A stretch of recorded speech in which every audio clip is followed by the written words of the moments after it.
মমতা ব্যানার্জির নাইয়া পার লাগানোর যারা এজেন্ট, মমতা ব্যানার্জিকে সমর্থনকারী যে দালালেরা, সেই দালালেরা যারা একেবারের জন্য বলবে না তৃণমূল কংগ্রেস দায়ী, মমতা ব্যানার্জি দায়ী, তাদের চুরি দায়ী, এসএসসির অস্বীকার করা দায়ী, এসএসসি দায়ী, শেতাব নাসরিনরা চিৎকার করে করে বললো ওই ওই আমার জেনুইন। একবারের জন্য এসে, আপনারা তো চাকরি করছিলেন, একবারের জন্য এসে বললেন না যে না, বিকাশ ভট্টাচার্য স্বামীরা যা বলছে, শেতাবুদ্দিনরা যা আরটিআই করে পেয়েছে, ওই ওই আমার জেনুইন। সাইলেন্ট থেকে মমতা ব্যানার্জি যাদের কাছ থেকে পয়সা নিয়েছে তাদের নাইয়া পার লাগিয়ে দেব। এসএসসিও চেষ্টা করেছে, এই দালালেরাও চেষ্টা করেছে। এই দুজনের, এই এসএসসির জন্য আর এই দালালদের জন্য আজকে এই পরিণতি। এই দাগি অদাগিদের, যারা নিজেদের অদাগি বলছে, তাদের মধ্যে একটা অংশ হচ্ছে দালাল, মমতার দালাল। এই দালালরাই নতুন নিয়োগ প্রক্রিয়াকে কলুষিত করবে। মমতা ব্যানার্জি চুরির পুরাতন মডেল হচ্ছে চুরি করো, আন্দোলন করলে আন্দোলনের স্থল থেকে কিছু নেতা নির্বাচন করে তাদেরকে কিছু বেনিফিট দাও।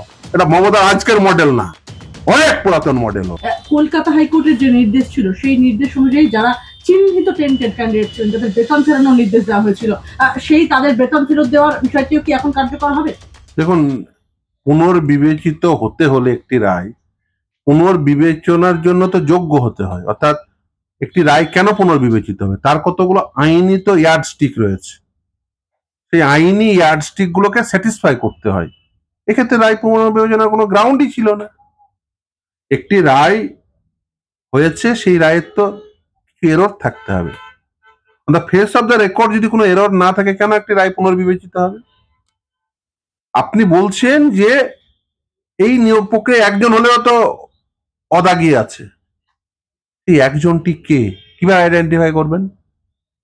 আপনি রাস্তায় দাঁড়িয়ে বলতে পারেন, আপনি ক্লাবে গিয়ে বলতে পারেন, আপনি টিভি স্টুডিওতে গিয়ে বলতে পারেন, কিন্তু আপনাকে তো আইনগতভাবে বলতে হবে যে এই এই ব্যক্তিরা অদাগী। সেটা কে বলবে? সেটা বলতে হবে আর্টিকেল 12 অথরিটিদের। যখন আদালত জিজ্ঞাসা করছে যে বলুন আপনারা যে আইডেন্টিফাই করে দিয়েছেন দাগী, তার বাইরের অংশটি কি অদাগী, দায় নিতে পারছেন না। যারা নিজেরা অদাগী বলছেন, কলকাতা হাইকোর্ট মহামান্য বিচারপতি দেবাংশু বসাক এবং মহামান্য বিচারপতি সাব্বার রাজদির ডিভিশন বেঞ্চ সকলকে সুযোগ দিয়েছিল যে আপনারা আসুন, আপনারা এসে আপনাদের বক্তব্য বলুন, বা আপনারা হিয়ারিং এ পার্টিসিপেট করুন, দিয়ে আপনাদের বক্তব্য বলুন। আপনারা করেছিলেন? করেননি। তখন সাইলেন্ট ছিলেন।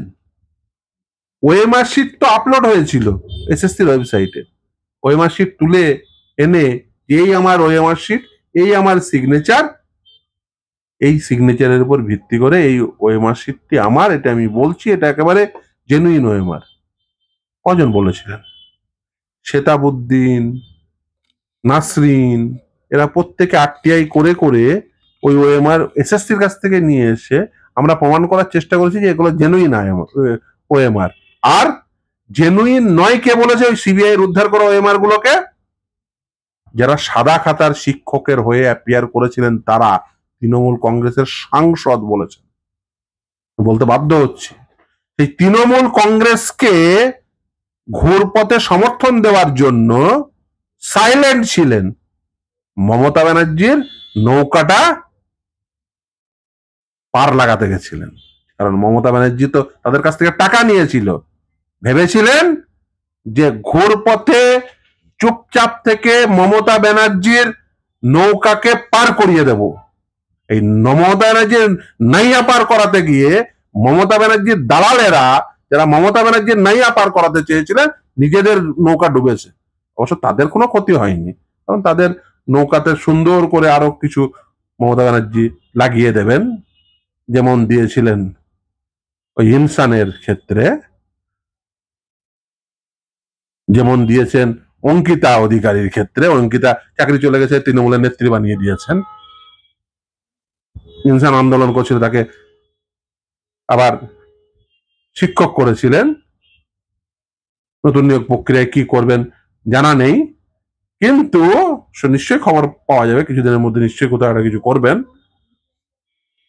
তবে এই যে মমতা ব্যানার্জির যে মডেল, সেই মমতা ব্যানার্জির মডেলকে সমর্থন করতে গিয়ে আপনারা চুপচাপ থাকলেন। আমরা চিৎকার করে করে ওএমআর শিট জেনুইন না, সিবিআই এর ওই ওএমআর শিট জেনুইন। এসএসসি এসে কি বলে দিল? এসএসসি বলল না আমার কাছে কোনো ওএমআর নেই। এসএসসিও ওই একই পদ্ধতিতে ওএমআর শিটকে, যেখানে নাসরিন সেতাব আরটিআই করে প্রমাণ করার চেষ্টা করলো যে ওই ওএমআর এসএসসি ওয়েবসাইটে আপলোড করা ওএমআর এসএসসির ওএমআর। আমরা বলছি, এসএসসি বলছে যে আমরা ওএমআর সাপ্লাই করলাম, ওটা জেনুইন ওএমআর। এসএসসি এফিডেভিট দিল অচিন্ত কুমার মন্ডলের মামলায় যে হ্যাঁ ওএমআর ডিস্ট্রয় করার পূর্বে মিরর ইমেজ রাখা হয়েছে।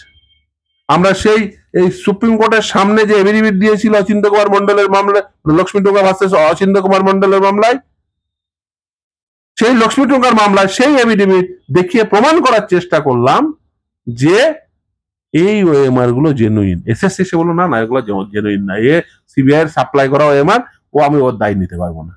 যদি তাহলে একদিকে এসএসসি দায় নিল না ওএমআর এর, আর অপরদিকে যারা নিজেদের হতাকি বলে আজকে বিচার ব্যবস্থাকে দালালি ইয়ে করছেন, আজকে যারা বিচার ব্যবস্থাকে গালাগালি করছেন, আইনজীবীদের গালাগালি করছেন, তাদের মুখ থেকে একবারের জন্য মমতা ব্যানার্জি চুরি করলো এটা শুনতে পাবেন না। মমতা ব্যানার্জির নাইয়া পার লাগানোর যারা এজেন্ট, মমতা ব্যানার্জিকে সমর্থনকারী যে দালালেরা, সেই দালালেরা যারা একেবারের জন্য বলবে না তৃণমূল কংগ্রেস দায়ী, মমতা ব্যানার্জি দায়ী, তাদের চুরি দায়ী, এসএসসির অস্বীকার করা দায়ী, এসএসসি দায়ী। সেতাব নাসরিনরা চিৎকার করে করে বললো ওই আমার জেনুইন। একবারের জন্য এসে আপনারা তো চাকরি করছিলেন, একবারের জন্য এসে বললেন না যে না বিকাশ ভট্টাচার্য ফিরদৌস শামীমরা যা বলছে, শেতাবুদ্দিনরা যা আরটিআই করে পেয়েছে ওই আমার জেনুইন? কেন বলেননি?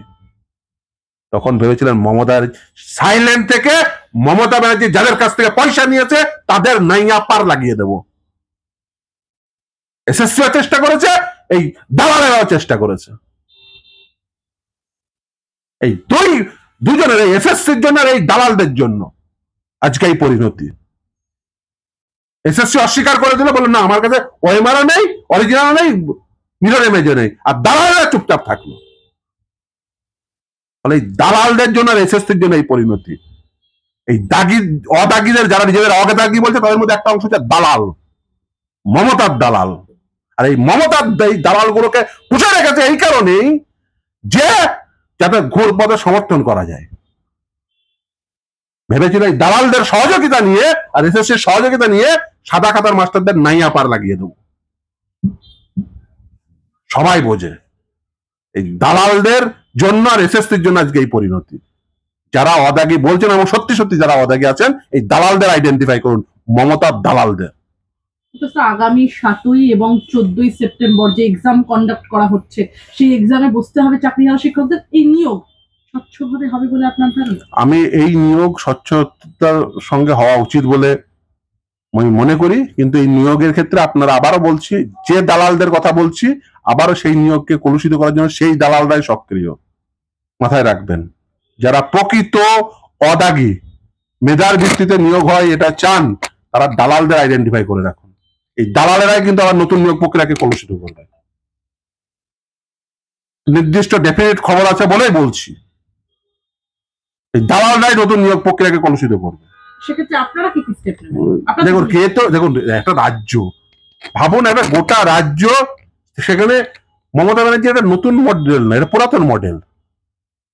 আন্দোলন করছে, আন্দোলনের মধ্যে থেকে ইনসান বেছে নেবে। আন্দোলনকারী নেতা ছিল, সেও নেতা ছিল, ইনসান বেছে নেবে, সে দালাল হবে।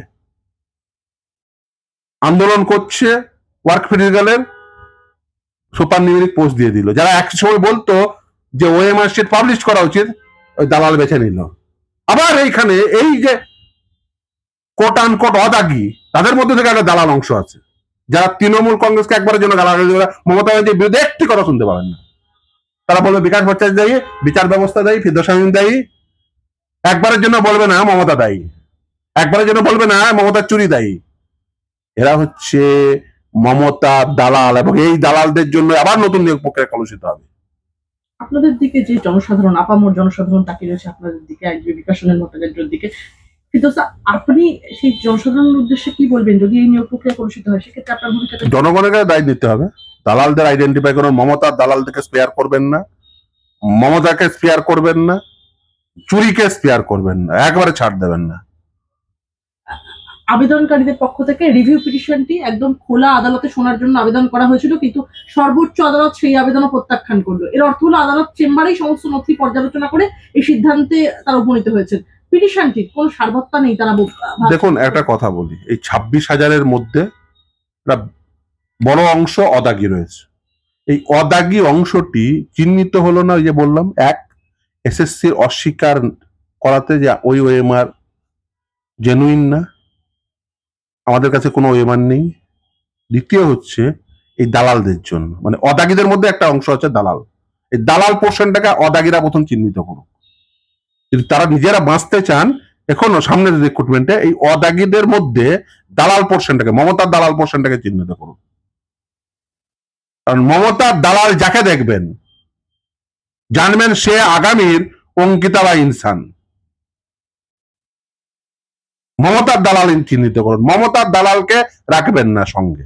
মমতার দালাল দ্বারা আবিষ্ট হয়ে কোনো কিছু, কোনো স্টেপ নেবেন না, সে লিগাল স্টেপই হোক বা অন্য কোনো আইনগত, মানে অন্য কোনো ডেমোক্রেটিক স্টেপই হোক।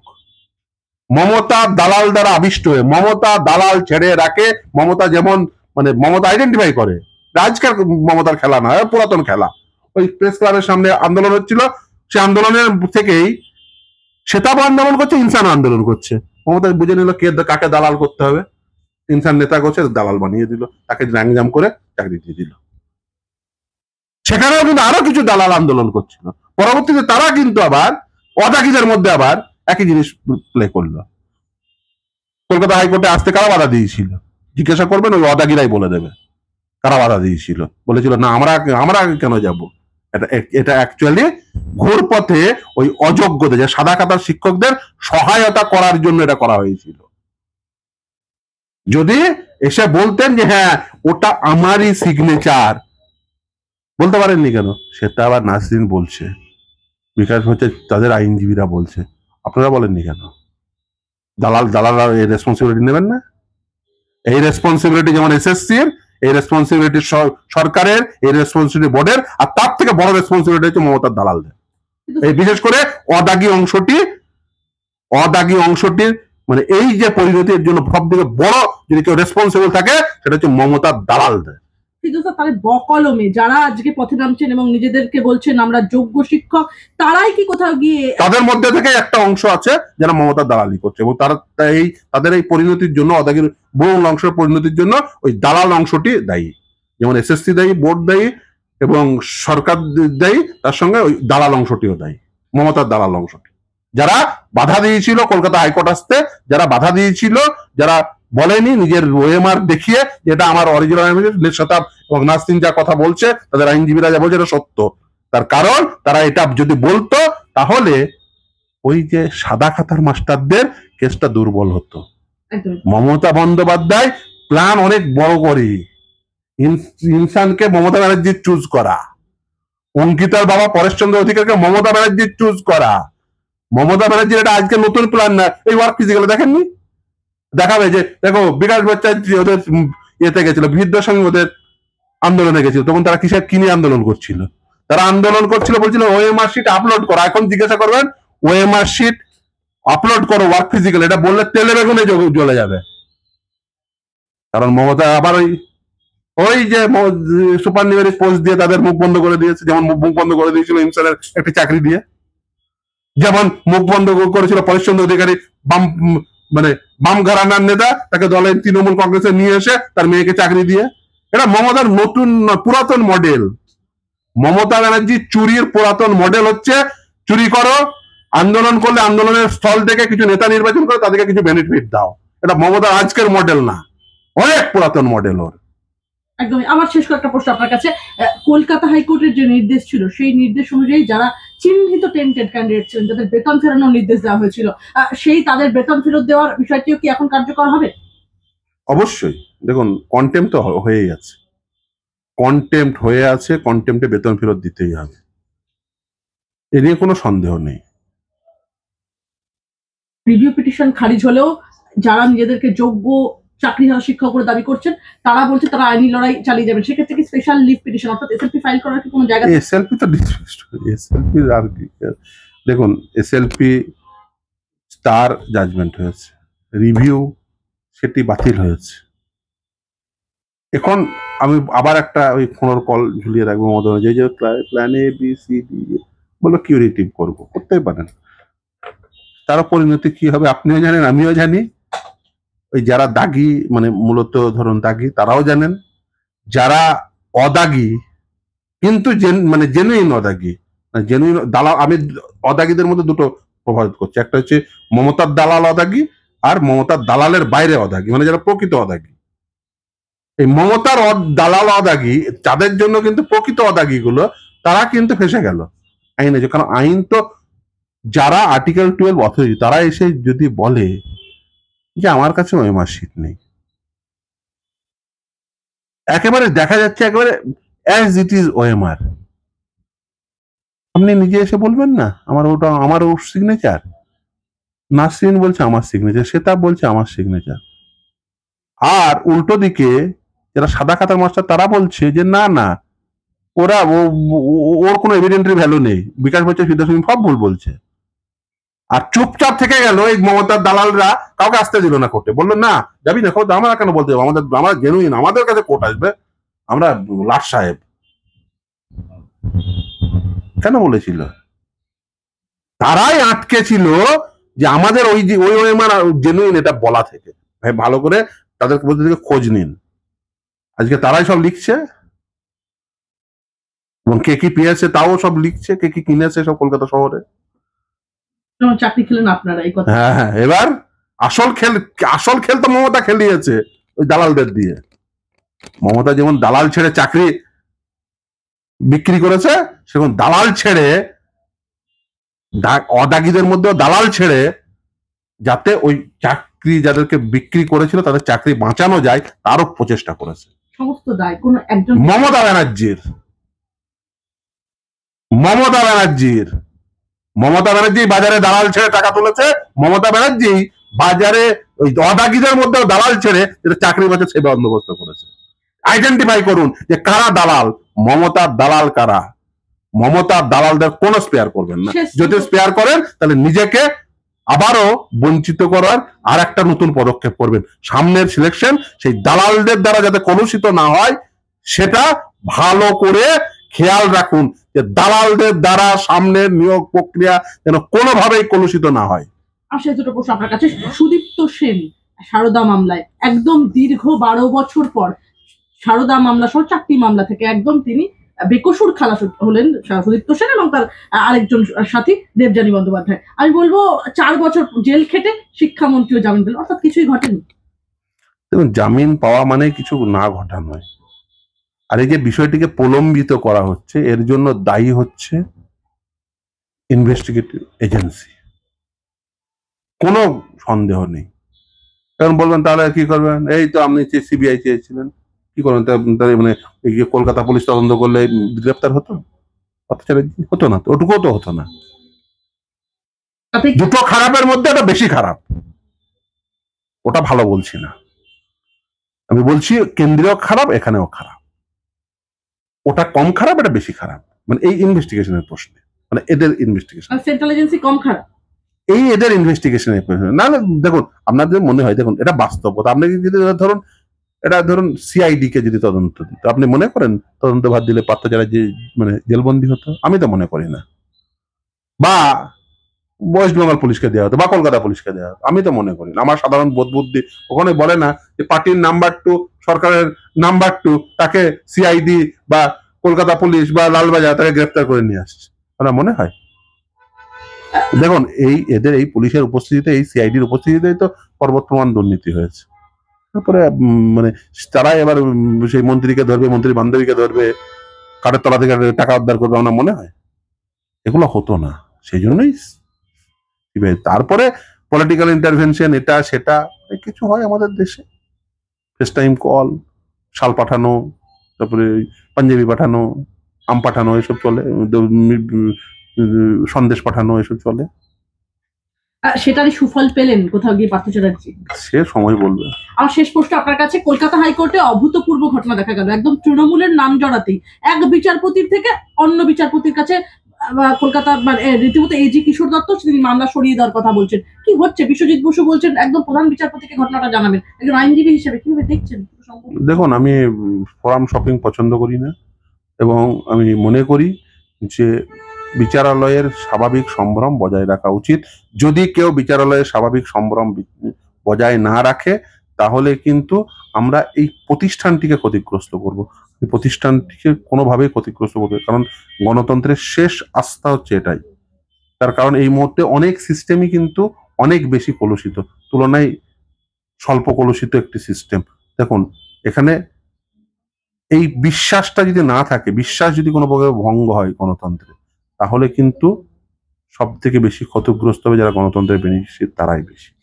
একদম। আমার একটা ছোট্ট প্রশ্ন না করলেই না ফিরদৌস, আপনার কাছে যখন এসেছি, পরিযায়ী শ্রমিকদের উদ্দেশ্যে একদম সমষ্টি প্রকল্পের ঘোষণা মমতা বন্দ্যোপাধ্যায় ভোটের আগে কি সব থেকে বড় স্টান্ট, একদম 5,000 টাকা করে দেখুন, কর্মসংস্থান তৈরি করুন, মানে ভাতা দিয়ে কারোর লাভ হয় না, না সমাজের লাভ হয়, না কারোর সম্পদ তৈরি হয়, কিছুই লাভ হয় না, সকলেরই ক্ষতি হয়। ভাতা দিয়ে কি টিকে রয়েছেন মমতা ব্যানার্জি? এখন সে মানুষ জনগণ ঠিক করবে আগামী নির্বাচনে।